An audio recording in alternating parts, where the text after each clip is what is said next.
अस्सलाम वालेकुम, कैसे हैं आप सब।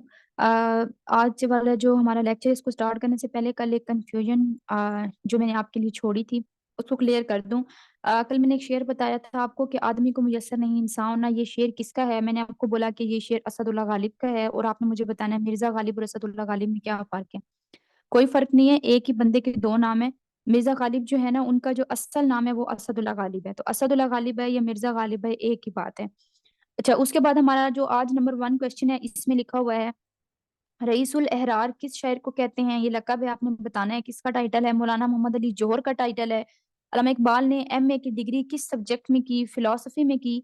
एक चादर मैली सी किसने लिखा? राजेंद्र सिंह ने लिखा। मिर्सिया शायरी है। अलमिया ऊंट रे ऊंट तेरी कौन सी कुल सीधी। दगाबाज आदमी को कहते हैं ऊंट रे ऊंट तेरी कौन सी कुल सीधी, क्योंकि वो हर वक्त धोखा देने के चक्कर में रहता है। उसके बाद है रोजनामा जंग के बानी कौन है? रोजनामा जंग के बानी मीर खलीलुर रहमान है। गो मैड का मतलब क्या है? गो जाना मैड, पागल, पागल हो जाना, दीवाना हो जाना। नंबर 8 पे हमारे पास आता है जमहूरियत एक तर्ज हुकूमत है कि जिसमें बंदों को गिना करते हैं तौला नहीं करते। ठीक है, ये शेर किसका है? अल्लामा इकबाल का है और उनके किस मजमुए से लिया गया है? उनके मजमुए जरबे जरबे कलीम से लिया गया है। उसके बाद हमारे पास 9 में आता है आ लफिंग स्टॉक का मतलब क्या है? आ लफिंग स्टॉक एक ईडियम है, इसका मतलब उर्दू में है मलामत। फिर हमारे पास 10 पे आता है बाबाए उर्दू, बाबाए कौम और बाबाए सहाफत जो है, ये क्या चीज है? ये लकब है।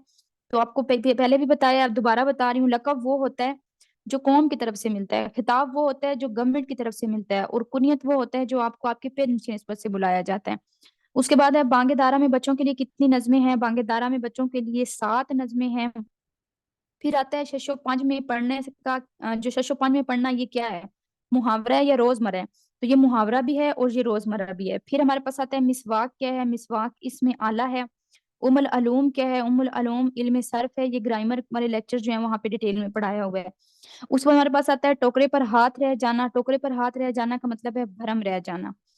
फिर नेक्स्ट में आते हैं हमारे पास हुस्न मतला किसे कहते हैं? ठीक है, हुस्न मतला कहते हैं मतले के बाद वाला शेर।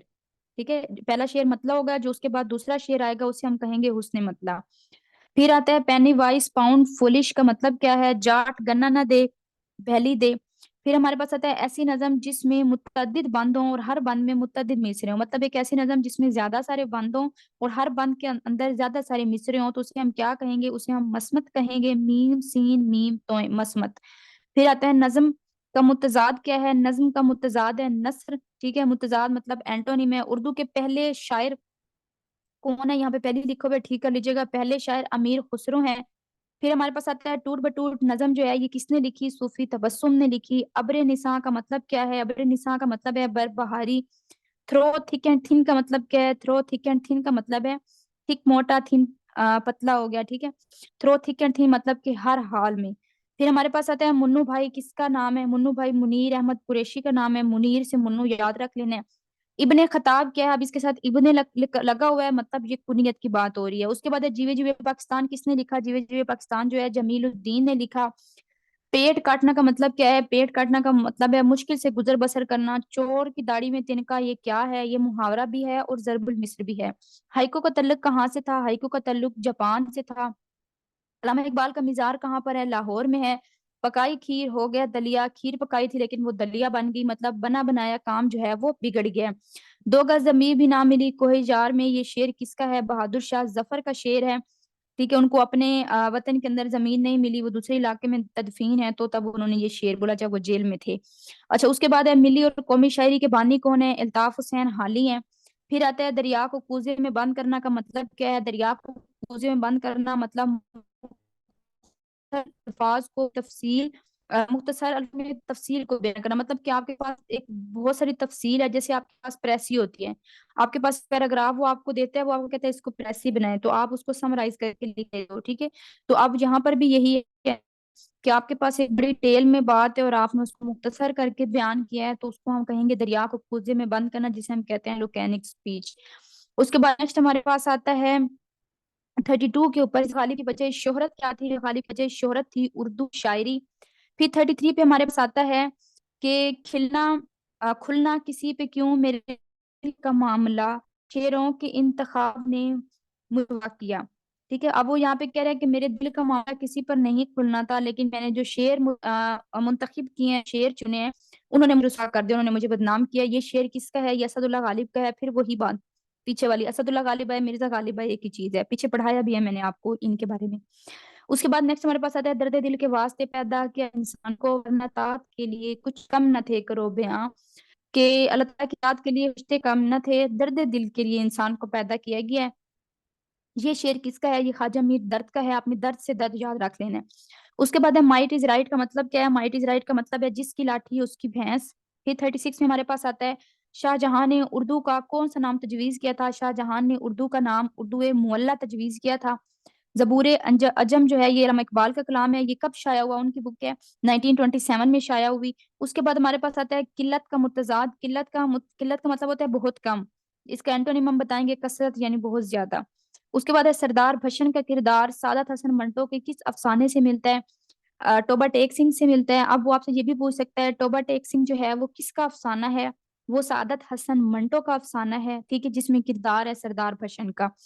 फिर हमारे पास आता है हफीज जलंधरी कहाँ पर दफन है? हफीज जलंधरी जो है वो लाहौर में दफन है। अल अहलाल अखबार किसका है? अबुल कलाम आजाद है।